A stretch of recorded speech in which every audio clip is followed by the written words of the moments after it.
Hi అండి, welcome back to వసంత విశేషాలు. ఎలా ఉన్నారు? నేనైతే చాలా బాగున్నాను. మీరందరూ బాగుండాలని నేను కోరుకుంటున్నానండి. మొదటే లేచి అసలు ఫస్ట్ లంచ్ బాక్స్ రెడీ చేస్తానండి.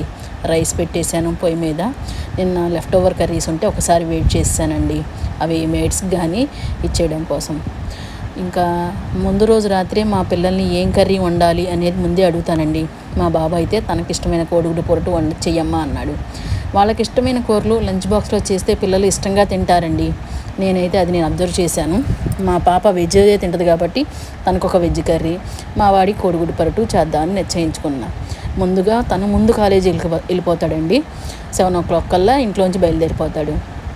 తన కోసమనే కోడిగుడ్డు పొరటు ఉల్లికారంతో చేశాను అన్నమాట. అంటే ఇంకా కారం వేయమన్నమాట, రెడ్ చిల్లీస్ వేయమన్నమాట. గ్రీన్ చిల్లీస్ తోటే కోడిగుడ్డు పొరటు అనమాట. రైస్ ఒక పొయ్యి మీద పెట్టేశాను. ఒక పొయ్యి మీద ఏమో ఉల్లిపాయలు పచ్చిమిరకాయలు కోసేసి ఆయిల్లో వేసాను. ఒక ఉల్లిపాయ మిగిలిపోతే అది కూడా కట్ చేసి వేసేయండి. పచ్చిమిరకాయలు, ఉల్లిపాయలు, ఉప్పు, పసుపు వేసేసి బాగా మగ్గనివ్వాలండి ఉల్లిపాయల్ని.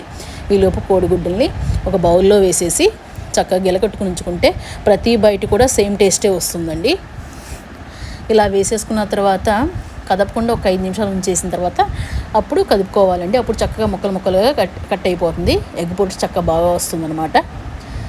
మీలో ఎంతమందికి కోడిగుడ్డు పొట్టు అంటే ఇష్టమో కామెంట్ చేయండి. కోడిగుడ్డు పొట్టు వండే విధానం వండితే చాలా టేస్టీగా ఉంటుందండి. ఇంకోండి, మా బాబుకి ముందు బాక్స్ పెట్టేద్దామని చెప్పి తను రెడీ చేశాను.